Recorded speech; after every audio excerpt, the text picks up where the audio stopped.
we proceed with our webinar, I would sincerely like to thank our principal sir, Dr. Rupesh Pingle sir, for giving us an opportunity to help in spreading awareness about mental health for all. The COVID-19 pandemic has definitely deprived all of us of having a normal life for a long while now. The loss of jobs, means of livelihood, our loved ones, or simply being constricted indoors with the fear of catching COVID has created new barriers, especially for people already suffering from mental illness. And I'm sure that most of us present here would agree on this. And as a relief to all of our barriers that we are facing mentally now, and in order to address such issues, we present to you all this webinar on topic Mental Health for All. It is my great honor and pleasure to introduce our today's speaker, Ms. Fizza Khan, who has done her master's in clinical psychology and has also worked at KEM Hospital, Parel as an intern as well as a teacher. She is also trained in providing psychological assessment and therapy to clients with a wide range of mental health difficulties. She also works as a professor in different colleges. Her aim is to spread awareness about mental health in India through her organization, Mindzia. Respected ma'am, we all welcome you, and now you may begin with the webinar. So a very warm welcome everyone. Thank you for being here, and our today's topic on the World Mental Health Day that was there on Sunday, the 10th of October. With regards to the very same event, we have organized a mental health event, and today's topic is mental health for all. So this webinar will encompass not only your mind, your body, but your spirit, everything in total, in a totality is what we will see today. Okay, so what will we be learning today this morning is, this is on our learning agenda. What is mental health? Mental health in an unequal world. How can we maintain a positive mental health overall throughout the period of time? How can we do that? Various techniques and coping skills that we can use in areas like this, and when is it necessary or when do you need to seek professional help? Okay, so this is what is on our learning agenda today. We'll be doing a lot of talking in terms of, I would like you all to type out anything that I ask. I would like you all to interact so that you all can just put an answer in the chat box section, and if you all have any questions, you all can put them again in the chat box section. If we have time at the end of the presentation, I would love to address them. So my first question to all of you all is, what is mental health according to you all? Can you all type down in the chat box section, what is mental health according to you all? What do you think is mental health?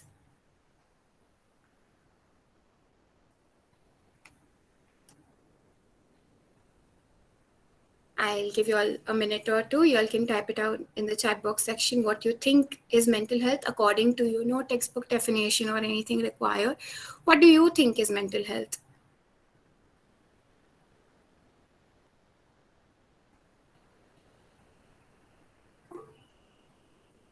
Someone's written peace. Someone's written emotional, psychological, and social well-being. Social mental well-being, stable physically and mentally, emotional stability, peace of mind, not losing your sanity.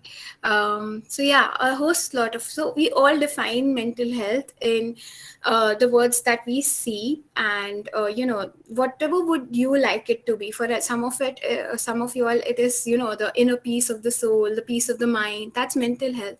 That's mental health for you. It is definitely more than a state of mind. Okay, it is definitely so much more than a state of mind. How we will look at it now. Now, if I were to define mental health according to the textual terms or according to the textbook, mental health includes all your emotional, psychological, and social well-being. Just like someone told, this is our textbook definition that we go by. So it doesn't just include, mental health is not just psychology. It includes your emotions, your feelings, how well you are doing socially as well, meaning how you form meaningful relationship with people who are around you, how you interact with them, how you maintain relationship with others. So social well-being is also a very important component, because we as humans are social beings. Okay, so we can't stay on an island, without anyone else. We are social beings. We need that interaction. We need that connected feeling of belongingness. We need that connectedness with other people who are around us. We all have this need to belong somewhere, to someone, to a group or anything like that. Our mental health affects how we think, how we feel, and how we act. So it's a component of all three. Okay, so whatever thought processes are going on in your mind, what you're thinking when you think certain things, what is your thought process that is going, what is going on in your mind, what you're feeling because of these thoughts, what do you feel because of these thoughts? Do you feel happy? Do you feel sad? Do they make you nervous? Do they make you angry? What it is making you feel, and how then you act on these feelings. Do you shout on someone because you're feeling angry? Do you cry because you're nervous? Do you start panicking, start fumbling because you're anxious and you're panicking? So it affects our mental health, affects us overall. Okay, it also helps us determine how we handle stress on a day-to-day basis. See, we all are living in times where stress is something that we cannot eliminate, whether it was 1.5 year back, or whether it's today. Stress is something that you cannot eliminate from your life. You cannot be like, मुझे तो stress चाहिए ही नहीं, बिल्कुल. You cannot eliminate stress per se, but how we handle stress is what we can manage, which we will be looking at ahead. How we relate to others, how we make choices, it's all related to your mental health. So definitely it's more than a state of mind. People just think that mental health is to do with my mind. If my mind is all right, then no, it's more than a state of mind. Having a good mental health is more than the absence of a illness. Just because I don't have depression, just because I don't have anxiety, doesn't mean I have a good mental health. Okay, and it's just like your physical health. Just because I don't have jaundice, just because I don't have malaria, or just because I don't have COVID, doesn't mean I'm physically fit, am I? Because being physically fit requires efforts from my part. It requires for me to exercise on an everyday basis. It requires for me to eat healthy, to diet. It requires so many components. In a similar manner, just because you do not have any serious mental health condition, or you do not have a disorder, doesn't mean you have a good mental health. To have a good mental, we all can have a good mental health, it's achievable. But to have that good mental health, you need to work on it. Okay, a good mental health is a state of holistic well-being. Okay, it encompasses everything: your physical, social, emotional well-being. So everything is related to one another. They're all interrelated, and they all, form components of it. Moving ahead, okay, just type down in the chat box section, how common do you think mental health disorders are, or how common are mental health concerns? If you all can quickly type it in the chat box section, we'll move on to our next slide. How common do you all think is mental health concerns, or how common do you think are mental health disorders? Very common. Very common. Okay. Okay, so a lot of you all are saying very common. Good. So a lot of you all are very well informed that mental health disorders are much more common, or mental health concerns. Let's not call them disorders. Let's just call them mental health concerns. Are more common than you think. Okay, they are much more common. If you see a basic statistical analysis, 1 in 4 adults, okay, 1 in 4 adults have experienced a mental health concern in the past year. Meaning, if I were to pick up out of a class of 100, or if out of a class or a group of 100 people, if I were to randomly pick out any 4 people, at least one of them or more of them will have suffered from any mental health concern in the past year. In children also, we see the same ratio, that is a similar ratio, that is 1 in 5 children have experienced a mental health concern in the past year. Meaning, at some point or the other, this one person has gone through some mental health difficulty that they have had a difficulty coping with, or have a problem coping with. If you want to see more statistics about serious mental health disorders, out of this is worldwide statistics, 1 out of every 24 people will suffer from a serious mental health disorder. I'm not talking about a mental health concern. A mental health concern is something that I can manage on my own. A serious mental health disorder is I need help. I need help SOS. I need it urgently. I need a psychiatrist. I need a psychotherapist. I need help urgently. So, like this, out of every 24% that I pick, at least one, there can be more than one, at least one person will be suffering from a mental health disorder. These numbers are alarming because over the past decades, these numbers are just increasing. And especially with the COVID-19 pandemic, these numbers have just, magnified. They've just exacerbated so much that, we as mental health professionals are having difficulties managing patients, because when the COVID-19 pandemic started, right now it's still better, but when the COVID-19 pandemic started, a lot of people went through depression because of social isolation, because of losing their loved ones. So during that time, the situation is magnified so much. It's still magnifying, but it's still manageable now that people are becoming aware of mental health and how we can maintain a good mental health. If you were to see the statistics of disorders per se, anxiety affects about 284 million people worldwide, all over the world. 284 million people at present are affected by anxiety. Depression affects about 264 million people worldwide.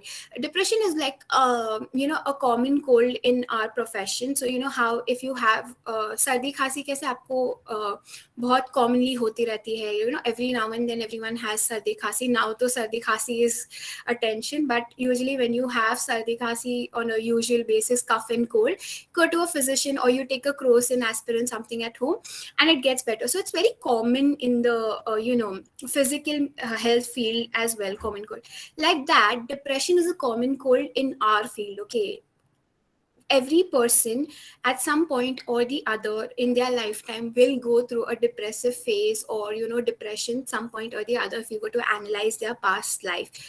Then there are other disorders also, like alcohol use. Some people use alcohol to cut out their stress, but then they become dependent on it. They become addicted to drugs, alcohol. This affects about 107 million people worldwide.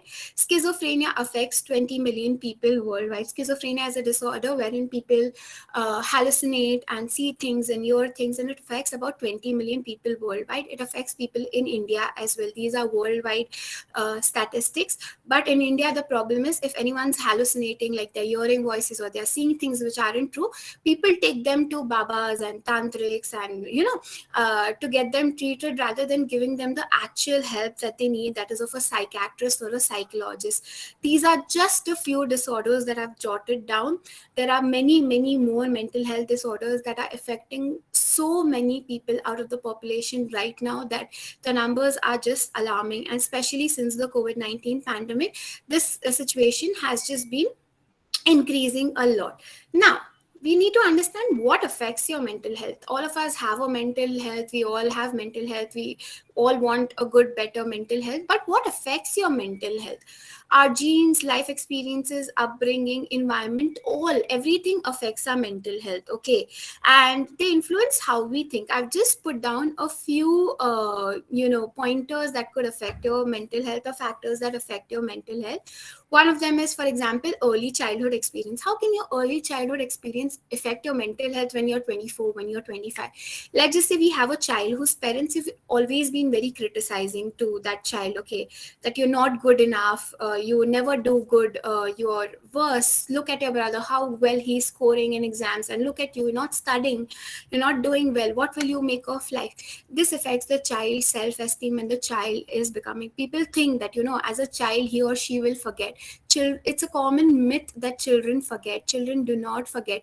They kind of internalize these emotions from their parents, caregivers, and when these children turn into adults, these are children who will have low self-esteem, will not be able to do well in situations. Then you have genetics, like how if any one of my parent has diabetes, I'm at a genetic risk of having diabetes. Similarly goes for your mental health concerns as well. If one parent or both the parent is suffering from any kind of mental health disorder, in the future it's likely to affect their child as well. Not only through genetics. So we have a nature nurture, that not only just the nature part, that is your genetics, but how you nurture the child as well. Okay, how you nurture the person, the teenager, how their environment is their environment a good environment wherein everyone's happy, or is it a bad environment wherein the parents are always fighting? Those also affect the child and their mental health. Physical illnesses also affect your mental health. For example, currently the scenario is COVID-19. If anyone gets affected with COVID-19, they have to quarantine, they have to isolate. So that affects their mental health. They're stressed about, oh, will I get better, or will I, not be able to make it? That is stressful.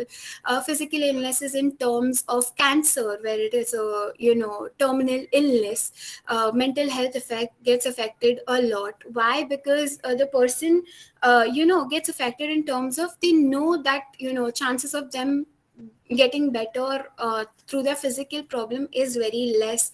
So, but we, from the field of psychology, we have oncologists who are doing a great job. These are psychologists specifically for people who suffer from cancer, specifically for people who are caregivers of patients with cancer. Then you have social system discrimination and stigma, which is again very common. Discrimination against lower castes. These people who belong to a particular caste or a category will suffer from mental health issues more, because they've been discriminated since a long time. They do not get equal opportunities.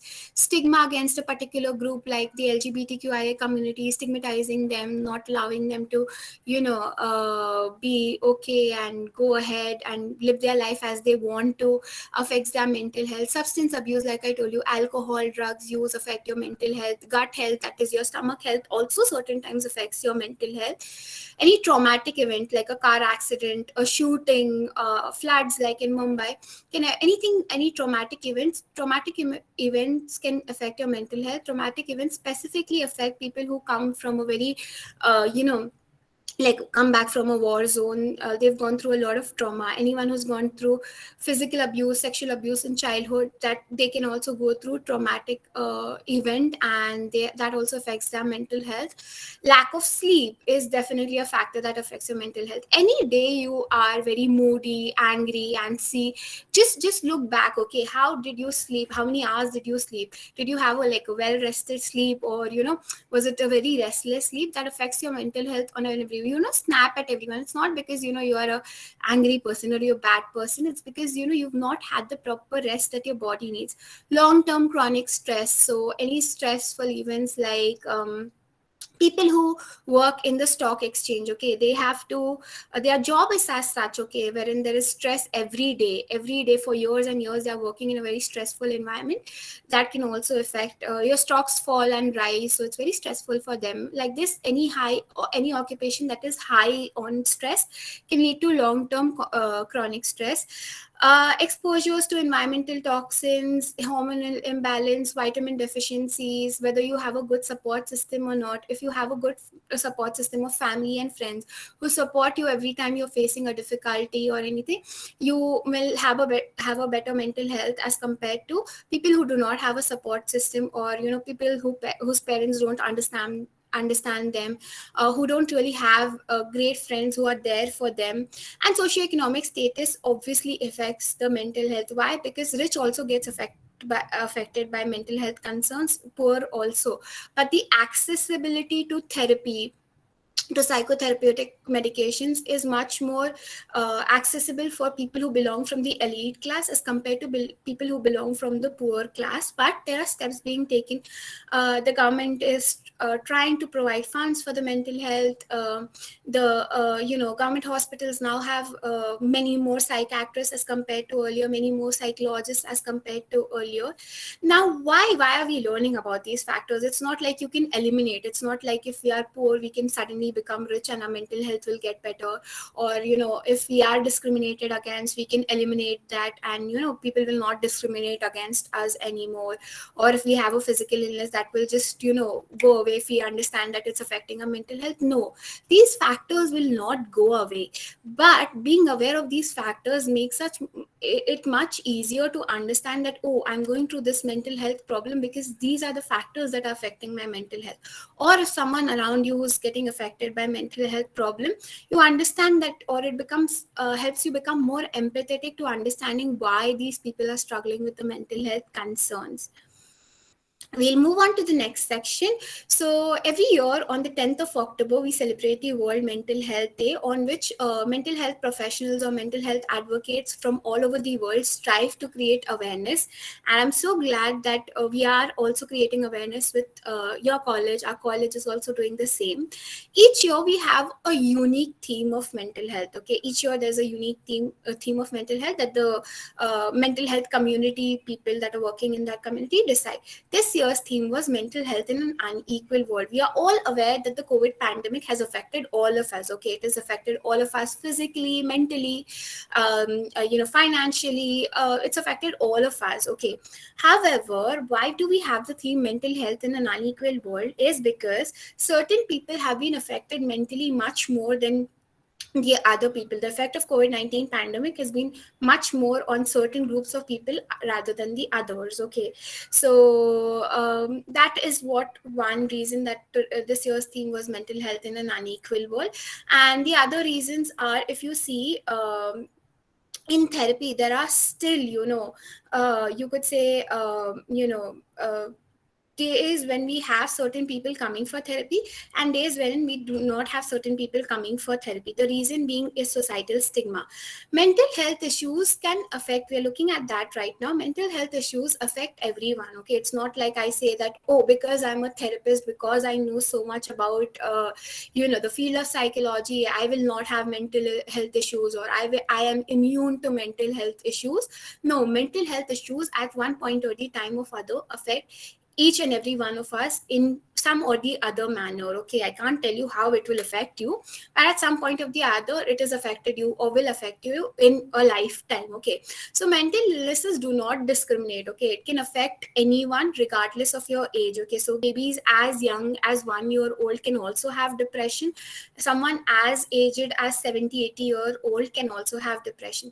Someone as young as 20-25 year old can also have depression. Okay, and when you see such parents, especially the parents, okay, do not be like, do not condescend the person who's opening up to you that I have depression. You cannot be like, oh, you're so young, how can you have a depression, how can you feel sad, your whole life is ahead of you. No, depression, anxiety can affect anyone at any age, irrespective of what your age is, what your gender is. Doesn't matter whether you are a male person or a female, it can affect equally both. It's just that societal stigma prevents males from taking therapy, or stops them to open up about their mental health struggles. In our society, especially in the Indian society, wherein we are so patriarchic, we always like, ladki nahi rote, mard ko dard nahi hota. All these create more stigma. If a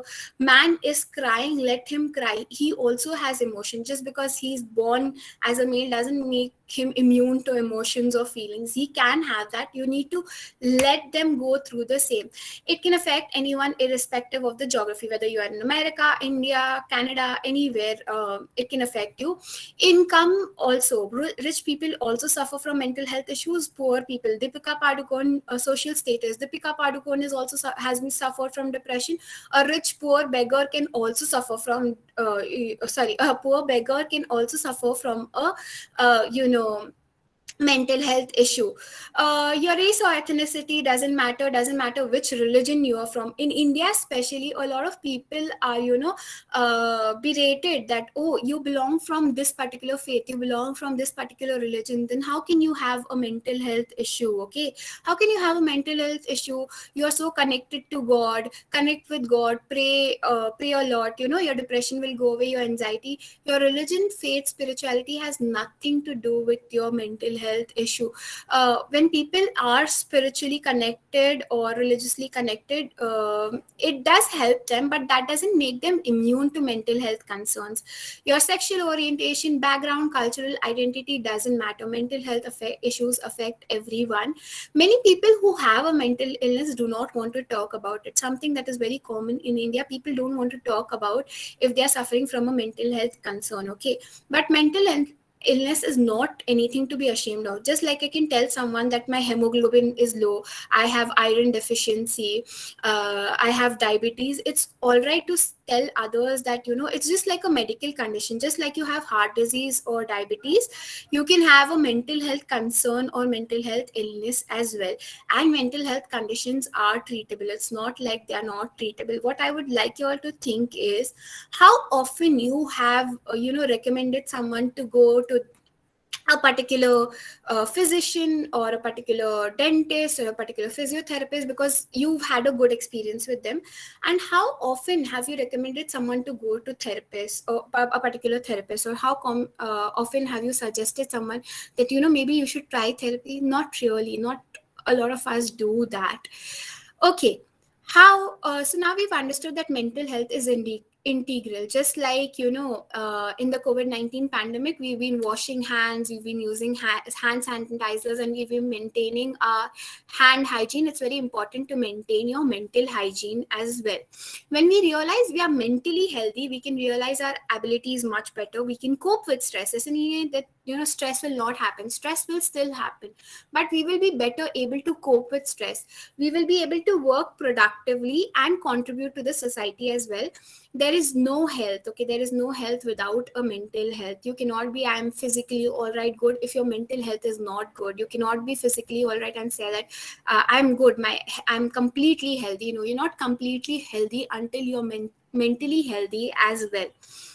Okay, now then what to do? How do I deal with life challenges? Because we all go through difficult times. Okay, at some point or the other, we've all faced challenges, and sometimes it's healthy to have the negative emotions. Okay, sometimes it's very healthy to feel those negative emotions, because unless we feel these negative emotions, we will not be able to value the positive emotions, or we'll not be able to understand the happiness of these positive emotions that we have.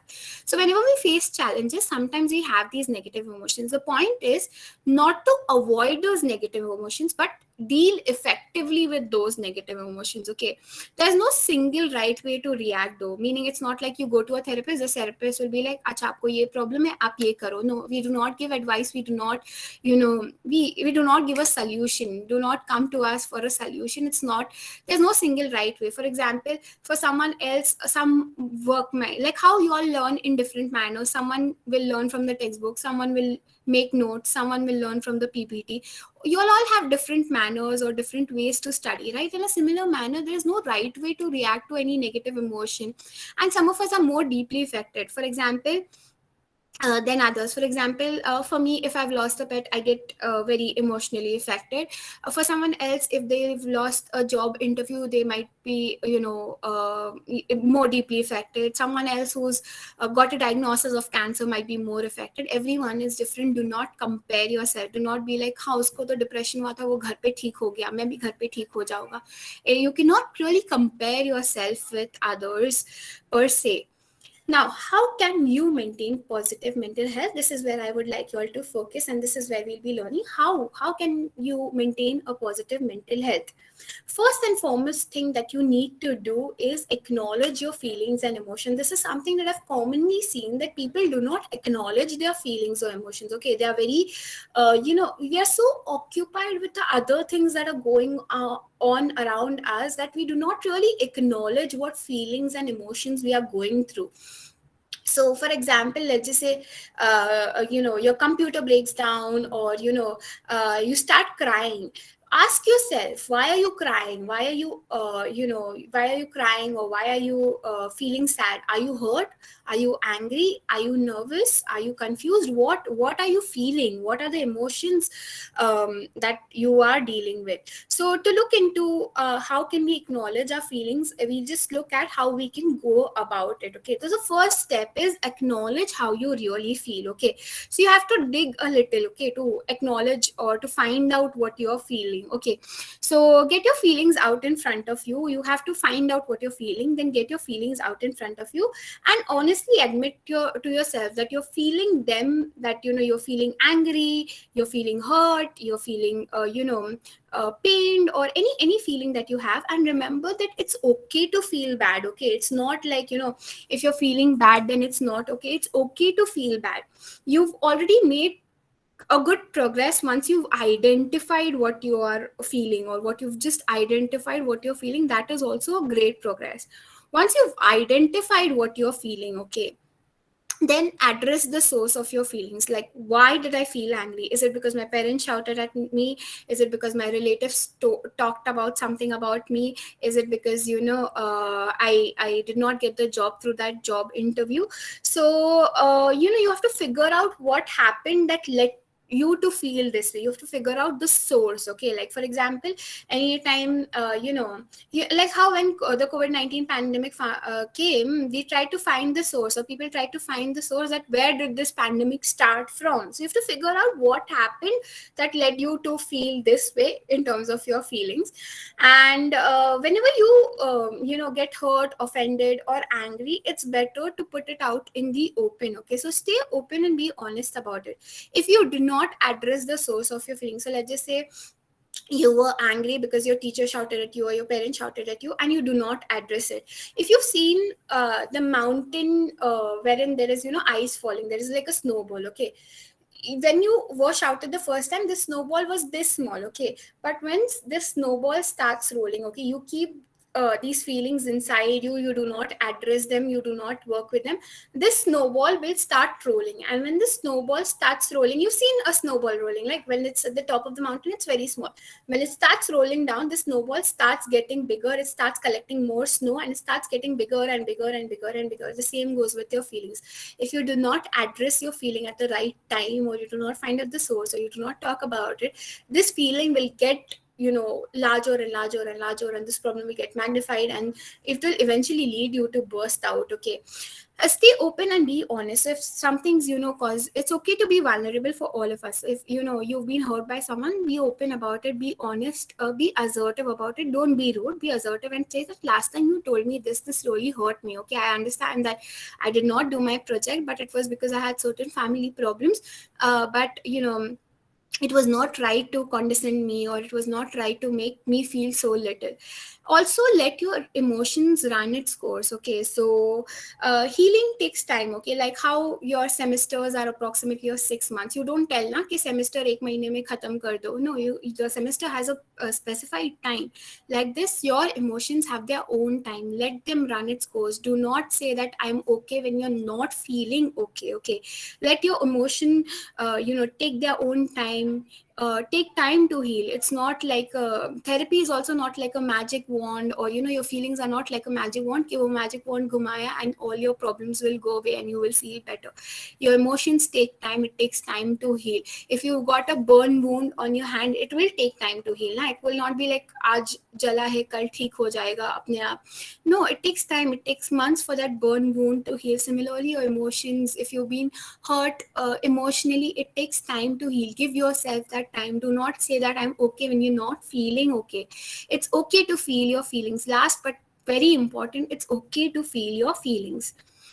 Now, other times what you can do is find support and be supportive. So if at any point of time you are struggling, or someone who's struggling, either when you are struggling, you can find support through talking through your friends, your family, or if you think your mental health concern is very serious, please seek professional help. You can find support through there. The mental health community is very supportive. Also, look at yourself. When you are not feeling great, you need that support, right? So if someone else around you, someone you care about, is not feeling well, be supportive for them as well. Connect with others. Okay, it could be your friends, family, your pets. Connecting with them can boost your positive feelings and help you feel that you're not alone. Okay, focus on the quality and not the quantity of relationships you have. It doesn't matter if you have thousands and thousands of followers on Instagram. It doesn't matter if you have hundreds of friends. It's that one friend who listens to you when you are not doing well that matters. It's about the quality of the friendship rather than the quantities that you have. Okay, now this is important. I'm asking you all a question. Do you all have an ant infestation in your mind? Like, do you have ants roaming over your mind? Don't worry, I'm not talking. I believe all of us have ants, roaming in our minds. Now, I don't mean the figurative ants, but what ANT means is automatic negative thoughts. Okay. And these days, a lot of us have this infestation wherein, we have a lot of automatic negative thoughts. So automatic negative thoughts are like, automatically thinking that my presentation is going to go horribly wrong, or I'm not going to close this sale or deal, or anything. They always ignore my ideas in the meeting, so why should I even bother? These are automatic negative thoughts.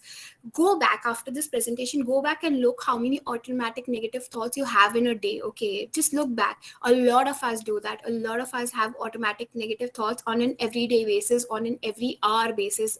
Every hour of the day we are having some or the automatic negative thoughts. You do not consciously, there's no reason to think essay, but you kind of have these negative thoughts. For example, for me, thinking, my presentation will go bad, something will happen, the Wi-Fi will go, or automatically thinking anything negative even. Now, what do we need to do is we need to kill the ants, not figuratively, obviously. We need to kill the automatic negative thoughts that are there in a mind. How can we do it? First and foremost is become aware of it. Pay close attention to the insider's thoughts and be ready from them for them. Now that you know what automatic negative thoughts are, be ready from them. That will come next to you. So the next time you notice an ant entering your mind, simply recognize it, acknowledge it. You just have to recognize, oh, this is an automatic negative thought that I am having. Okay, just recognize and just acknowledge that I'm having that automatic negative thought. Tell yourself that it's simply a thought and thoughts aren't true. We all know that. What all, if we were to think, we have so many scenarios that run through our mind that are negative. Does everything happen in reality? Not everything happens in a reality. So it's just simply a thought. Okay, it's not necessary that the thought will become truth. Okay, the next step is to challenge it. Once you've identified the automatic negative thought, the ant, you have to challenge it. What would you do if I wrongly accused you? I tell you that, oh, you are a thief, you came to my house, you robbed my jewelry, my money. You will be like, no, I did not do that. I don't even know where you live, I don't even know where you stay, how would I do that? So you wouldn't take someone who's telling you negative things about yourself without challenging it, right? So in a similar manner, when you have an automatic negative thought, don't let that thought go without you challenging them. Okay, challenge them. Okay, so let's just say, I think my presentation will go bad. Why do you think your presentation will go bad? Okay, that's the challenge. You challenge it. Okay, you challenge it. And eventually, once you've challenged it and, stand up to them and don't let them limit your life. Just because I think, my presentation will go horribly wrong, doesn't mean I don't give a presentation. I'm challenging it. I'm giving the presentation. I'll see what will happen. That's challenging it. Okay, don't let them limit your life.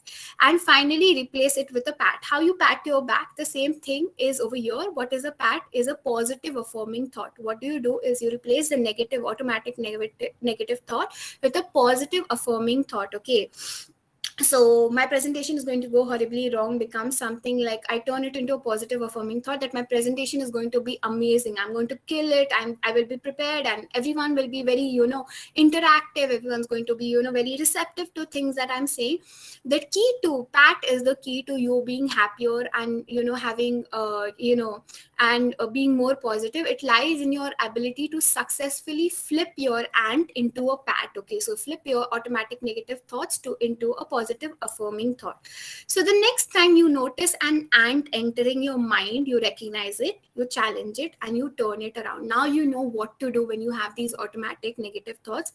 When you do this on a consistent basis, and you take away the you will take away the ant's power, allowing it to gain control over your mood and your ultimate happiness. Okay, you need to do this on a consistent basis. If you do it on one day and you say, all right, this did not work, no, it doesn't work like that in mental health field. Just like if I want to lose weight, I want to lose 5 kgs, I go to the gym one day and I'll be like, "Arey, kuch weight nahi gira," or I have not reduced weight. Doesn't work like that. Nah, you go to the gym for 1 month, you diet also sath mein, you eat healthy also along with it, and that's how things work out. Similarly, in mental health also, you have to do it on a consistent basis. You have to be consistency is the key in mental health. Okay, when you do this consistently, you will become much better. Once you become much better, you will not allow these automatic negative thoughts to affect your mood. It will not let them affect your happiness. Overall happiness will not be affected.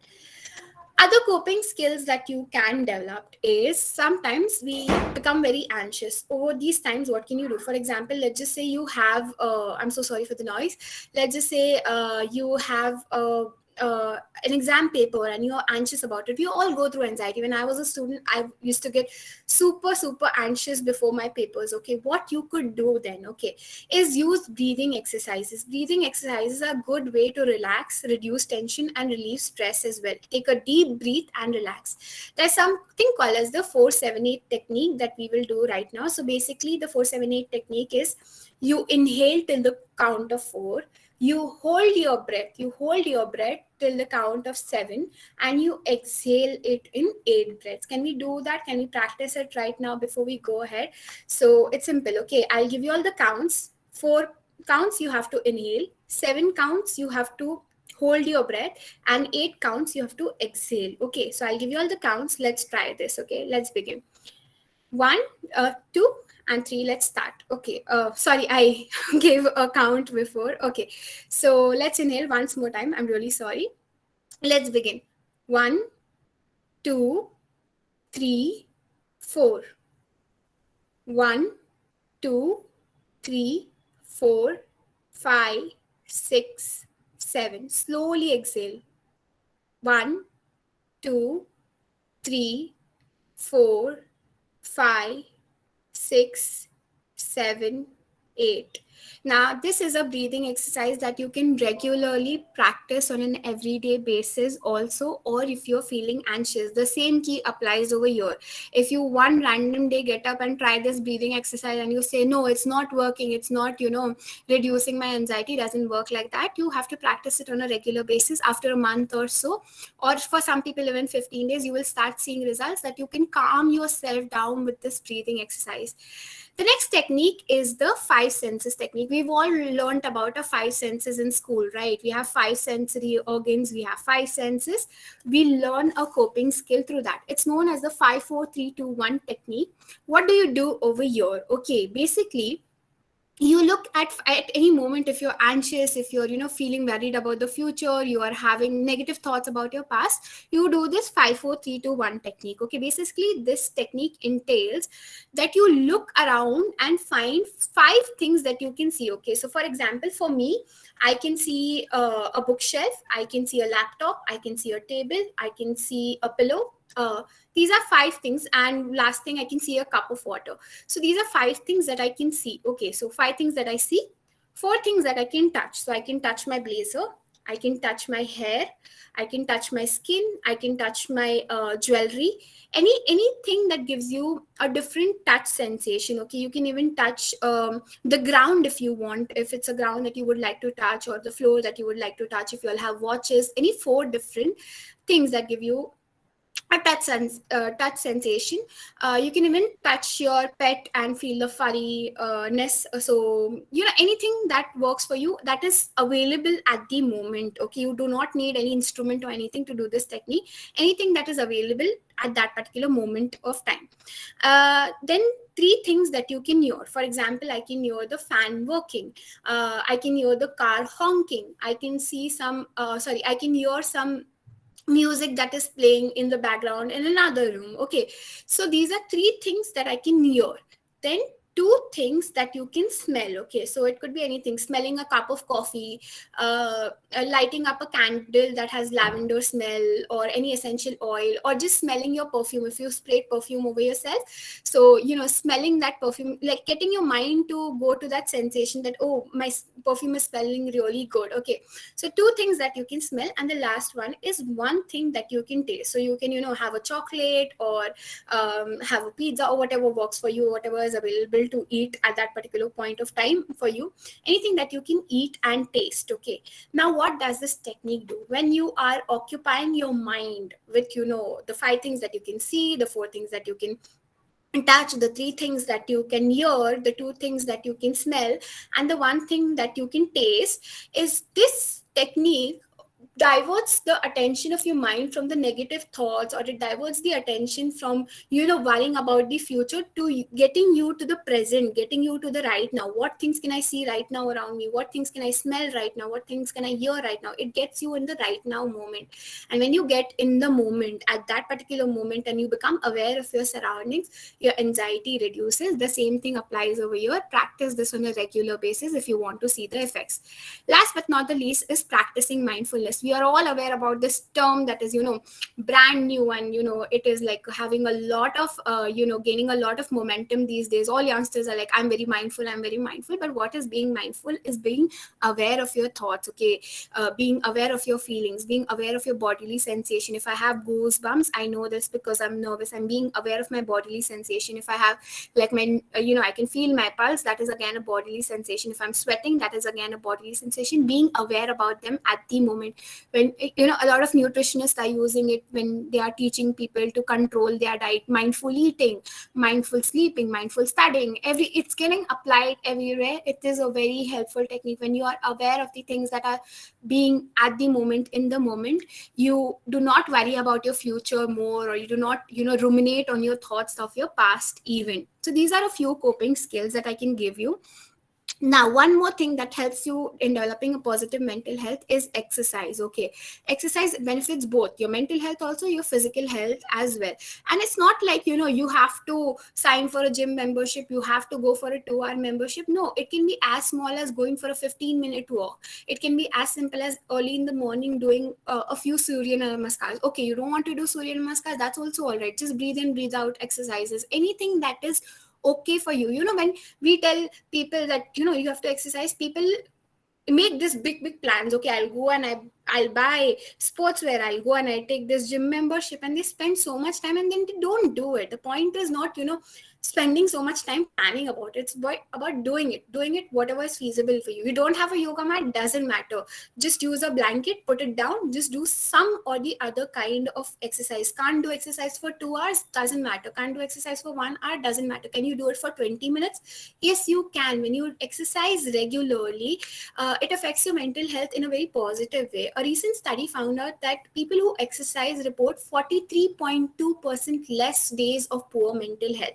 I'm not saying people who exercise will never have mental health concern. It's just that their days become much better or much good. And start today, start now. Don't make a plan that abhi new year aayega, fir 1st January se I'll start working on my physical fitness and then I'll exercise. No, start from today. Start from smaller things. And when you start from smaller things and become consistent, that's when it will help you overall.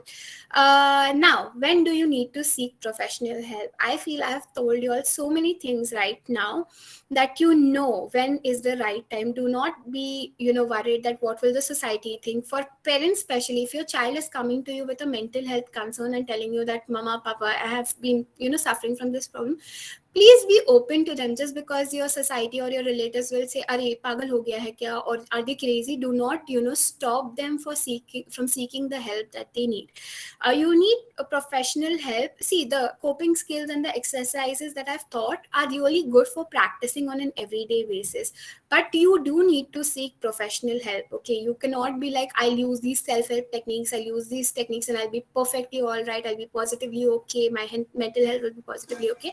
When you feel that need, okay, when you feel that need and when you're comfortable seeking that professional help, please reach out. Please reach out. If you do not know a good therapist, please reach out to me. As with respect to whatever your concern is, I will recommend you a therapist that you can seek help with. If you're not okay with going to a high paying psychotherapist, there are therapists that are offering therapies at a very nominal charge. Okay, these days therapy is definitely not accessible because it's expensive. It's just a myth that therapy is expensive. People from our field have been giving pro bono sessions, they've been giving free sessions, they've been doing mental health webinars. So they are having support groups. You have support groups which you can join, which people who have other mental health disorders like you. For example, I'm feeling depressed, I joined a group for depression. Okay, other people share. If I am a new mother who's going through postpartum depression, can't cope with the baby and everything new, and no one really understands me at home because they are just like, "Arey, bahut khushi ki baat hai, aapko bachcha hua hai, why are you feeling so sad?" When people can't understand you, there are other people who are suffering like you. There are support groups, you can join them, you can talk to them. You will find a lot more mothers who are feeling like you are feeling depressed. If you're a student and you're facing exam anxieties and any student problems like uncertainty during the COVID-19 pandemic, there are support groups for that as well. It's just that you need to take the first step. You need to reach out. Never hesitate to seek professional help. You might feel कि India में people think that you have to be crazy, you have to be mad to take help from a psychiatrist or a psychologist or a therapist or a counselor. No, that's not the case. Each one of us, we go to therapist when we are at the end stage. Okay, the बहुत mental health concern is a very problematic being. In America, people go for therapy, or even if they don't have any mental health concern. For them, therapy is very common. Therapy is very normal. We need to normalize that. We care about our hearts, right? So why don't we care about our minds? So, like for example, let's just say I've broken my pinky finger or my little finger are broken. Okay, do I wait for all my fingers to break to go to a doctor who will repair that? Or if my right leg is fractured, do I wait for, I be like, अरे रुको थोड़ा left leg भी fracture होने दो, फिर I'll go for seek to get the plaster done? No, we don't do that. If I have cavity in one of my tooth, I go to the dentist. Do I say नहीं सारे दांतों में cavities होने दो फिर उसके बाद I'll go to the dentist? No, we don't do that. We don't think about it. We just take ourselves, we take an appointment, we go to the doctor, get it done. No one even blinks an eye, okay, in the society. Then why for mental health there is so much problem? Just try to normalize. When you normalize it, people around you will normalize it, and that's when the change will actually happen. And with that, I come to an end. These are some self-help books that are really helpful. You all can take a screenshot if you all want. In case you want a PDF, I have PDFs of these books as well. I will be more than happy to share these books if you all need them to read them. Read them, they will help you a lot. But always remember, they are not a substitute for therapy. They are not a substitute for professional help. It's a good read. Like if you all want to read, it's a good read. It helps you understand about your mental health better, how to manage anxiety, how to detox your thoughts. Mindfulness is very important. So they help you in that. But yeah, they're not a substitute for therapy or professional help. And lastly, it's okay to feel your feelings. Please don't be like, I can't feel sad, I can't feel depressed, or it's okay to feel your feelings. Okay. And thank you so much. If you have any questions that are unanswered, please drop down in a mail to my email ID. I will definitely try and answer it. And yeah, I would like to thank our principal, Sir Rupesh sir, for giving me this opportunity to teach all of you all about mental health. It's such a topic where a lot of people don't really feel that it's important. There are physical education teachers in every college, but very few colleges hire a teacher who takes care after the mental health of the students, or there's a counselor. Actually, counselors are mandatory everywhere, but very few colleges and schools actually follow that. So I'm really thankful for the college to give me that opportunity, Dr. Rupesh sir to give me that opportunity, and most importantly Deepak sir, who motivated me that let's do this, and he cared for you, and he got this idea that we'll do this, and this is how we can go about it. Definitely it's a workable situation. Vijaya ma'am, then the council committee members, a very big thank you for all the council committee students also. Thank you for so much for organizing the event. If you all have any questions, you all can put it down in the chat box section. I'll try. In case I'm not able to answer them, I will definitely reply back through an email.